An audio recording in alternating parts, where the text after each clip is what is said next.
ಹೀಗೆ ಹರಿದಿರುವ ಬಟ್ಟೆಯಲ್ಲಿ ಆಸ್ಪತ್ರೆಯಲ್ಲಿ ಚಿಂತಾಜನಕವಾಗಿರುವ ಅಂಗವಿಕಲ ದಂಪತಿಗಳು, ಇನ್ನೊಂದು ಕಡೆ ಅಂಗವಿಕಲರೆಲ್ಲ ಸೇರಿ ನ್ಯಾಯಕ್ಕಾಗಿ ಪೊಲೀಸ್ ಠಾಣೆಗೆ ಮುತ್ತಿಗೆ ಹಾಕಿರುವುದು, ಈ ದೃಶ್ಯಗಳು ಕಂಡುಬಂದಿದ್ದು ಚಿಕ್ಕಬಳ್ಳಾಪುರದಲ್ಲಿ. ಹೌದು, ಚಿಕ್ಕಬಳ್ಳಾಪುರ ತಾಲೂಕಿನ ನಲ್ಲಿಮರದಹಳ್ಳಿ ಅಂಗವಿಕಲ ದಂಪತಿಗಳಾದ ನಾರಾಯಣಪ್ಪ ಮತ್ತು ಶಕುಂತಲಮ್ಮ ಅವರ ಕುಟುಂಬ ಅದೇ ಗ್ರಾಮದ ಮುನಿರಾಜು, ಕೆಂಪರಾಜು ಕುಟುಂಬಗಳ ಸರ್ವೆ ನಂಬರ್ 87/P3ರಲ್ಲಿ 2 ಎಕರೆ ಜಮೀನು ವಿಚಾರವಾಗಿ ಆಗಾಗ ಗಲಾಟೆ ನಡೆಯುತ್ತಿತ್ತು. ಆದರೆ ಶನಿವಾರ ಅದೇ ಜಮೀನು ವಿಚಾರವಾಗಿ 2 ಕುಟುಂಬಗಳ ಮಧ್ಯೆ ಗಲಾಟೆಯಾಗಿ ಒಡೆದಾಟ ಬಡೆದಾಟ ಮಾಡಿಕೊಂಡಿದ್ದಾರೆ. ಈ ವೇಳೆ ಸ್ಥಳದಲ್ಲಿ ಕುಳಿತಿದ್ದ ವಿಕಲಚೇತನ ದಂಪತಿ ನಾರಾಯಣಪ್ಪ, ಶಕುಂತಲಮ್ಮ ಮೇಲೆ ತೀವ್ರವಾಗಿ ಹಲ್ಲೆ ಮಾಡಿ ಹೀನಾಯವಾಗಿ ವರ್ತಿಸಿದ್ದಾರೆಂದು ಆರೋಪಿಸಲಾಗಿದೆ. ಈ ಜಮೀನು ಗಲಾಟೆ ವಿಚಾರ ಮತ್ತು ವಿಕಲಚೇತನರ ಮೇಲೆ ದರ್ಪ ತೋರುತ್ತಿದ್ದಾರೆಂದು ಹಲವು ಬಾರಿ ಚಿಕ್ಕಬಳ್ಳಾಪುರ ಗ್ರಾಮಾಂತರ ಪೊಲೀಸ್ ಠಾಣೆಯಲ್ಲಿ ದೂರು ನೀಡಿದರೂ ನ್ಯಾಯ ದೊರಕಿಲ್ಲ ಎಂದು ಕರ್ನಾಟಕ ವಿಕಲಚೇತನರ ಒಕ್ಕೂಟದಿಂದ ತಾಲೂಕಿನ ಅಂಗವಿಕಲರು ಪೊಲೀಸ್ ಠಾಣೆ ಎದುರು ಪ್ರತಿಭಟನೆ ಮಾಡುವುದಾಗಿ ಎಚ್ಚರಿಕೆ ಕೊಟ್ಟಿದ್ದರು. ಇದರ ಪರಿಣಾಮ ರಾತ್ರೋರಾತ್ರಿ ಪೊಲೀಸ್ ಇಲಾಖೆ ಪ್ರತಿಭಟನೆಗೆ ಆಸ್ಪದ ನೀಡದಂತೆ ಅಂಗವಿಕಲರ ಮೇಲೆ ಹಲ್ಲೆ ಮಾಡಿದವರ ವಿರುದ್ಧ ಎಫ್ಐಆರ್ ಮಾಡಿದ್ದಾರೆ. ನಾವು ಸುಮಾರು ಒಂದು 70 ವರ್ಷದಿಂದ ಅನುಭವದಲ್ಲಿದ್ದೀರಿ ಜಮೀನಲ್ಲಿ. ಇದು ಹಿಂದೆ ಒಂದು ಎರಡು ತಿಂಗಳ ಹಿಂದೆ ಇವ್ರಿಗೆ ನಮಗೆ ಜಮೀನು ಕಲಹ ಹುಟ್ಟಿತ್ತು. ಆವಾಗ ಕಂಪ್ಲೇಂಟ್ ಎಲ್ಲ ಮಾಡಿಬಿಟ್ಟು ಎಲ್ಲ ಈ ಥರನೇ ಗಲಾಟೆಯಾಗಿ ಎಲ್ಲ ಇದಾಯ್ತು, ಸೆಟ್ಲ್ಮೆಂಟ್ ಆಯಿತು. ಮತ್ತು ನಮ್ಮದೆಲ್ಲ ಹದ್ಬಸ್ತಿಗೆ ಆಗ್ಬಿಟ್ಟು ನಾವು ಅಳತೆ ಮಾಡ್ಕೊಂಡ್ರಿ. ಅಳತೆ ಮಾಡಿದ ತಕ್ಷಣ ಅದು ಒತ್ತುವರಿ ಅವರೇ ನಮ್ಮ ಜಮೀನಲ್ಲಿ 19 ಗುಂಟೆ ಒತ್ತುವರಿ ಇದ್ದಾರೆ. ಅದನ್ನು ಬಿಡಬೇಕು ಅಂತ ಹೇಳ್ಬಿಟ್ಟು ಅವ್ರು ಬಿಡ್ದಿರಾ ಇನ್ನು ಈ ಬೇರೆ ಜಮೀನು ನಮ್ಮದೆಲ್ಲ ಅದು ಕಲ್ಲು ಹಾಕಿದ್ದಾದ್ಮೇಲೆ ಇನ್ನೂ ಅದು ಗೌರ್ಮೆಂಟ್ ಗ್ರಾಂಟ್ ಇನ್ನೂ ಒಂದು 2 ಎಕರೆ ನಮ್ದು 78ನೇ ಇಸ್ವಿಯಿಂದ ನಮ್ಮ ಚಿಕ್ಕಪ್ಪ ಅವ್ರ ಅಪ್ಪ ಹೆಸರಲ್ಲಿ ಪಾಣಿ ಬರ್ತಾಯಿದೆ. ಮತ್ತು ಈಗ ಪ್ರೆಸೆಂಟ್ RTC ಬರ್ತಾಯಿದೆ, ಏನೋ ಆನ್ಲೈನಲ್ಲೇ ಪ್ರೆಸೆಂಟ್ RTC ಬರ್ತಾಯಿದೆ. ಬಟ್ P ನಂಬರಲ್ಲಿದೆ, ಅದು ದುರಸ್ತಿ ಆಗಲಿಲ್ಲ. ದುರಸ್ತಿ ಮಾಡೋದಕ್ಕೆ ಎಲ್ಲ ಆರೈಕೆ ಎಲ್ಲ ಅರ್ಜಿ ಕೊಟ್ಟಿದ್ರೆ ಎಲ್ಲ ಆಗಿದೆ. ಅದೆಲ್ಲ ಇಷ್ಟು ದಿನ ಗೋಡಂಬಿ ಬೀಜ ಇತ್ತು. ಅದನ್ನು ವರ್ಷದಲ್ಲಿ ತೆರವು ಮಾಡಿಬಿಟ್ಟು ಈಗ ಅವ್ರ ಕೆಲಸದಿಂದ ಬಂದು ಕೆಲಸ ಏರ್ಪೋರ್ಟ್ಗೆ ಹೋಗ್ತಾರೆ ನಮ್ಮ ಚಿಕ್ಕಪ್ಪ ಅವರು.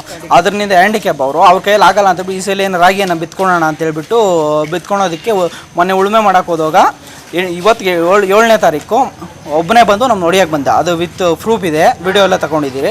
ಮತ್ತು ಇವತ್ತು ಅವತ್ತು ಸಾಹೇಬರು ಬಂದು ಸ್ಪಾಟಿಗೆ ಬಂದು ಏನು ಹೇಳಿದ್ರು, ಸ್ಥಳ ಪರಿಶೀಲನೆ ಮಾಡಿ ನೀವು ಉಳ್ಬೇಡಿ ಅವರು ಉಳ್ಬೇಡಿ, ಏನು ಇತ್ಯರ್ಥ ಆದಮೇಲೆ ಯಾರು ಮಾಡ್ಕೊಳ್ಳಿ ಅಂತ ಹೇಳಿದ್ರು. ಸರಿ ಅಂತ ಹೇಳಿದ್ಮೇಲೆ ನಾವು ಅದರೊಳಗೆ ಹೋಗಲಿಲ್ಲ ಆ ಜಮೀನಲ್ಲಿ. ಇವತ್ತು ನಮ್ಗೆ ಗೊತ್ತಿಲ್ದಿರೇ ಬಂದುಬಿಟ್ಟು ಉಳುಮೆ ಮಾಡೋಕೆ ಬಂದಿದ್ದ. ಹೋಗ್ಬಿಟ್ಟು ನಾವೇನು ಮಾಡಿದ್ರಿ, ಗಾಡಿ ನಿಲ್ಲಿಸ್ಬಿಟ್ಟು ಗಾಡಿ ಸೆತ್ಕೊಂಡು ಸೈಡಲ್ಲಿ ಬಿಟ್ರಿ. ಅದನ್ನ ಆ ಗಾಡಿನ ಅವರೇ ತಗೊಂಡು ಹೋಗ್ಬಿಟ್ಟು ಅವ್ರ ಮನೆ ಹತ್ರ ನಿಲ್ಸ್ಕೊಂಡು ಗಾಡಿ ಎಲ್ಲ ಬಿಟ್ಬಿಟ್ಟಿದ್ದಾರೆ. ಬಿಟ್ಬಿಟ್ಟು ನಮ್ಮ ಮೇಲೆ ನೀವು ಬಿಟ್ಟಿದ್ದೀರಿ ಅಂತೇಳಿ ನಮ್ಮ ಮೇಲೆ ನಮ್ಮ ತೋಟದಲ್ಲಿ ಹೂವು ಇದೆ, ಗ್ಲಾಡ್ಸು. ಅದು ಹೂವು ಕೊಯ್ತಾ ಇದ್ರೆ ಒಂದು ಅರ್ಧ ಕಿಲೋಮೀಟ್ರ್ ಬಂದಿದ್ದಾರೆ. ಎಲ್ಲರನ್ನೂ ಗುಂಪುಗಾರಿಕೆ ಮಾಡಿಕೊಂಡು ಅವರೆಲ್ಲ ಕೆಂಪರಾಜು, ಮುನ್ರಾಜು ಮತ್ತು ಅಶೋಕ್ ಮತ್ತು ಗಜ ಮತ್ತು ಶಾಮಣ್ಣ ಅಂತೇಳ್ಬಿಟ್ಟು ಇವರೆಲ್ಲ ಇದ್ದಾರೆ. ಅವರೆಲ್ಲ ಬಂದುಬಿಟ್ಟು ನಮ್ಮನ್ನು ಹೂವು ಕೊಯ್ತಾ ಇದ್ದಾರೆ. ನಮ್ಮ ಹತ್ರ ಇರೋ ಕುಡ್ಗೋಲು ಇರ್ತವೆ ನಮ್ಮ ಹತ್ರ, ಆ ಕುಡ್ಗೋಲನ್ನೇ ಕಿತ್ಕೊಂಡು ನಮ್ಮ ಮೇಲೆ ದೌರ್ಜನ್ಯ ಮಾಡೋಕ್ಕೆ ಬಂದರು. ದೌರ್ಜನ್ಯ ಮಾಡೋಕೆ ಬಂದಾಗ ನಾವಿನ್ನು ನಮ್ಮ ಪ್ರಾಣ ರಕ್ಷಣೆಗೋಸ್ಕರ ನಾವು ಇಸ್ಕೊಂಡಿದ್ದೀರಿ. ನಾವು ಕೋಲ್ ಎತ್ಕೊಂಡು ಸಹಜ ನಮ್ಮ ಪ್ರಾಣ ಉಳಿಸ್ಕೊಂಡೋಗ ನನ್ನ ಹಿಂದೆ ಬಿದ್ದಿದ್ದಾರೆ. ಮತ್ತು ನನ್ನ ಅಟ್ಟಾಡ್ಸ್ಕೊಂಬಂದು ಹೊಡೆದಿರೋದು ವಿಡಿಯೋ ಸಮೇತ ಇದೆ, ಪ್ರೂಫು. ಮತ್ತು ನಮ್ಮ ದೊಡ್ಡಪ್ಪಗೆಲ್ಲ ಏಟೆಲ್ಲ ಆಗಿದೆ. ಅವ್ರಿಗೆ ನಾರಾಯಣಮ್ಮ, ನಮ್ಮ ಚಿಕ್ಕಮ್ಮ, ನಮ್ಮ ಚಿಕ್ಕಪ್ಪ ಅವ್ರಿಗೆ ಪಾಪ ಹ್ಯಾಂಡಿಕ್ಯಾಪ್ ಸರ್, ಅವ್ರು ಓಡಾಡೋದಕ್ಕೆ ಆಗಲ್ಲ. ಪಾಪ ಅಲ್ಲಿ ಕುತ್ಕೊಂಡಿದ್ರೆ ಹೋಗ್ಬಿಟ್ಟು ಗುಡಿಸ್ಲ ಹತ್ರ ಅವ್ರನ್ನೆಲ್ಲ ತುಳಿದ್ಬಿಟ್ಟು ಇಲ್ಲ ಎದೆ ಹತ್ರ ಮರ್ಮಾಂಗಗಳೆಲ್ಲ ಏಟಾಗಿದೆ ಅವ್ರಿಗೆ. ಬಟ್ ರಕ್ತ ಬಂದಿಲ್ಲ, ಏಟಾಗಿದೆ. ನಮ್ಮ ತಂದೆಗೆ ಕಾಲೆಲ್ಲ ಫ್ರ್ಯಾಕ್ಚರ್ ಆಗಿದೆ. ಈಗ ಎಕ್ಸ್ರೇಗೆ ಬರ್ತಿದ್ದಾರೆ, ಎಕ್ಸ್ರೇ ಮಾಡಿಸ್ತೀನಿ. ಅದರಿಂದ ಇಷ್ಟೆಲ್ಲ ಆಗಿದೆ ಸರ್ ಗಲಾಟೆ. ಬೆಳಗ್ಗೆ ಕರ್ನಾಟಕ ವಿಕಲಚೇತನರ ಒಕ್ಕೂಟದ ಅಂಗವಿಕಲರು ಪೊಲೀಸ್ ಠಾಣೆ ಎದುರು ಜಮಾಯಿಸುತ್ತಿದ್ದಂತೆ ಗ್ರಾಮಾಂತರ ಠಾಣೆಯ PSI ಶರಣಪ್ಪ ಎಫ್ಐಆರ್ ಹಾಕಿದ್ದು, ಆರೋಪಿಗಳು ಈಗಾಗಲೇ ಆಸ್ಪತ್ರೆಯಲ್ಲಿ ಚಿಕಿತ್ಸೆ ಪಡೆಯುತ್ತಿದ್ದಾರೆ. ಚಿಕಿತ್ಸೆ ಪಡೆದ ನಂತರ ವಶಕ್ಕೆ ಪಡೆಯುತ್ತೇವೆ ಎಂದ ಮೇಲೆ ಪ್ರತಿಭಟನೆ ಹಿಂಪಡೆದು ಪೊಲೀಸ್ ಇಲಾಖೆಗೆ ಧನ್ಯವಾದ ತಿಳಿಸಿದ್ದಾರೆ. ಚಿಕ್ಕಬಳ್ಳಾಪುರ ಜಿಲ್ಲೆಯಲ್ಲಿ 17ನೇ ತಾರೀಕು ರಾತ್ರಿ ಒಬ್ಬ ಘಟನೆ ನಡೆದಿದೆ. ಅಂಗವಿಕಲರು ನಾರಾಯಣಪ್ಪ ಮತ್ತು ಶಕುಂತಲಮ್ಮ ಇಬ್ಬರು ಅಂಗವಿಕಲರು 75% ಡಿಸಬಿಲಿಟಿ ಇದೆ. ಅವ್ರ ಮೇಲೆ ಹಲ್ಲೆ ನಡೆಸಿದ್ದಾರೆ. ಕಾನೂನು ಕ್ರಮ ಜರುಗಿಸ ಸುಮಾರು 6 ತಿಂಗಳಿಂದ ಈ ಸಮಸ್ಯೆಗಳ ಬಗ್ಗೆ ಸುಮಾರು ವಿಷಯಗಳನ್ನ ಪೊಲೀಸ್ ಮುಂದೆ ಹೋಗಿದೆ. ಆದರೆ ಪೊಲೀಸ್ ಅವರು ಇವತ್ತು ನಾಳೆ ಅಂತ ಈ ಕೇಸ್ನ ಮುಂದೆ ತಗೊಂಡು ಹೋಗ್ತಾ ಇಲ್ಲ. ಅದಕ್ಕೆ ನಿನ್ನೆ ನಡೆದಿರೋ ಘಟನೆಯಲ್ಲಿ 5 ಜನಕ್ಕೆ ಗಾಯ ಆಗಿದೆ. ತುಂಬ ಘೋರವಾಗಿ ಅವ್ರನ್ನ ಹೊಡೆದಿದ್ದಾರೆ. ಸೊ FIR ನೈಟ್ 11:45ಕ್ಕೆ FIR ಬುಕ್ ಮಾಡಿದ್ದಾರೆ.